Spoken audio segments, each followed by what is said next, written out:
Welcome to TRS Clips, where you'll find happiness through your own curiosity. How do you feel about coffee? I like coffee. I have a coffee or two a day. It's usually black coffee. I'm not against having other kinds of coffees, but I typically like it black. No sugar, just straight. Apparently, I remember this on Joe Rogan. There was a coffee expert who came and said that I think coffee was discovered in South America or Mexico, one of the two places. And when they brought it to Europe, it was in conjunction. And there's data that backs this, and we'll use our new screen to show the data. Okay. But there's data that showed that it was in conjunction with the beginning of the Renaissance period. Okay. Where, why don't you explain what the Renaissance period was? The Renaissance was this time when Europe experienced a tremendous amount of prosperity. And in the Italian region, in Fiorentina, Florence, and all those regions, you had this gathering of artists because there were very wealthy patrons there. The Medici family, etc., etc.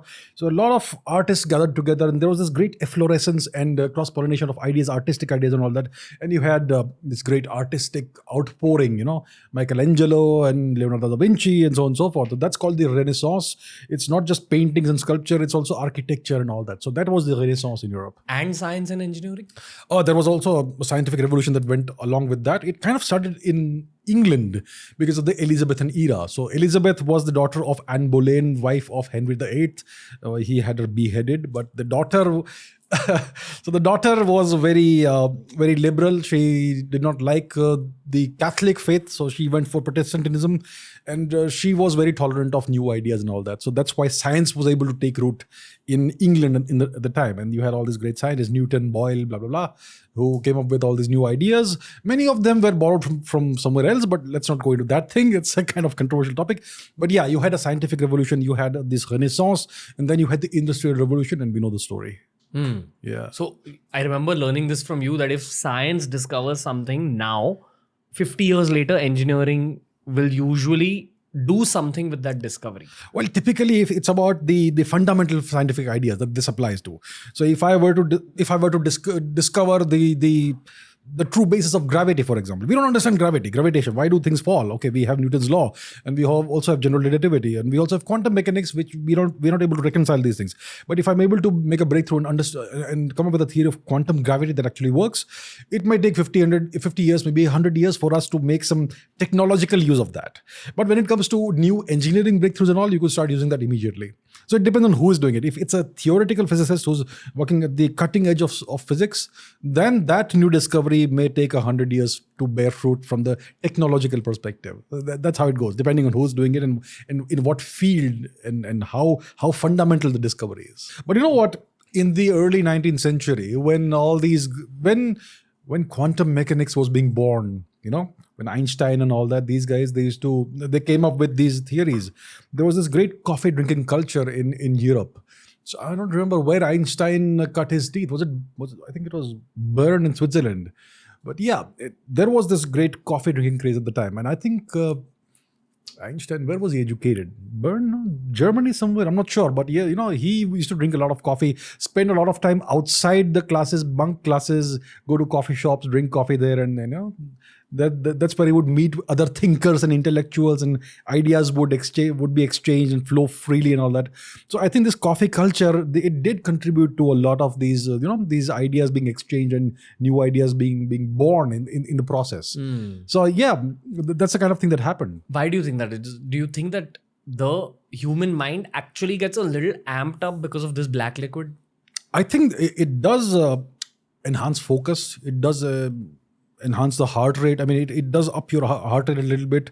It does. Maybe it's nootropic. You've heard of nootropics, right?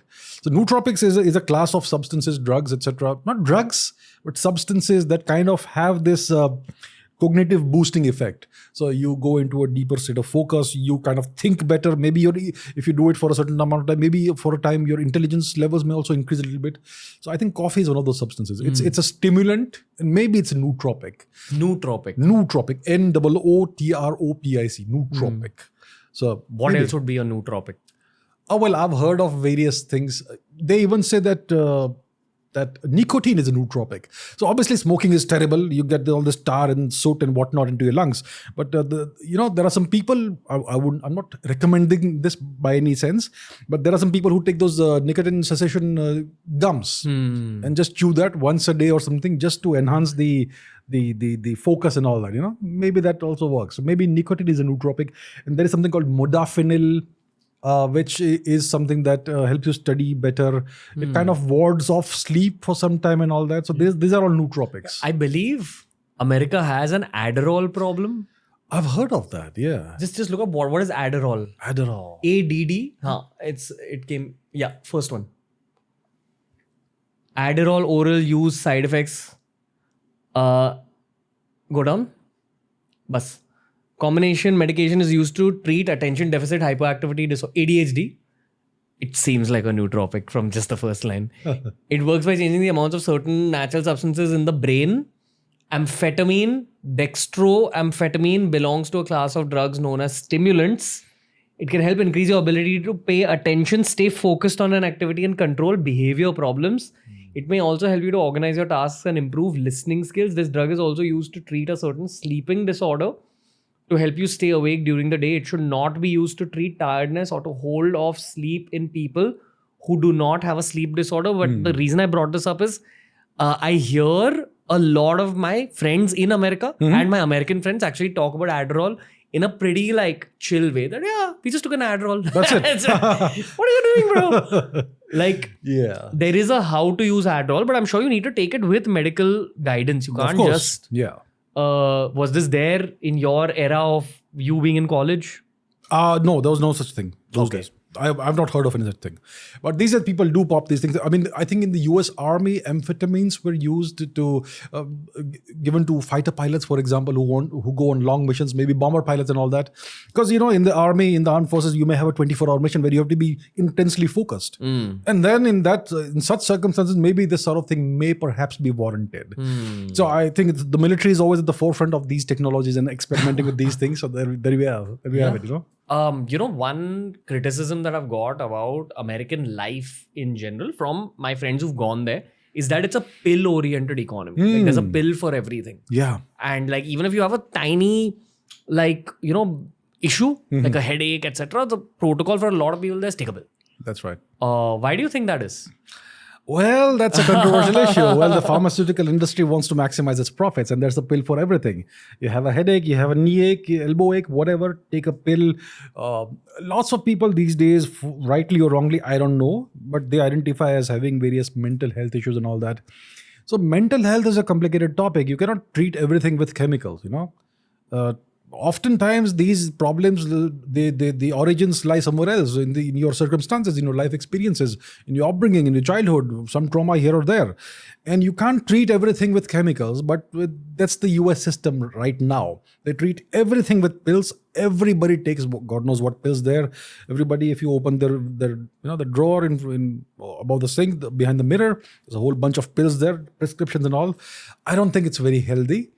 I think the ideal way to take care of yourself is to give time to yourself, get lots of sunshine, get sleep, and good food. I mean, I think nutrition should be the best medicine you take. It's all preventive, actually.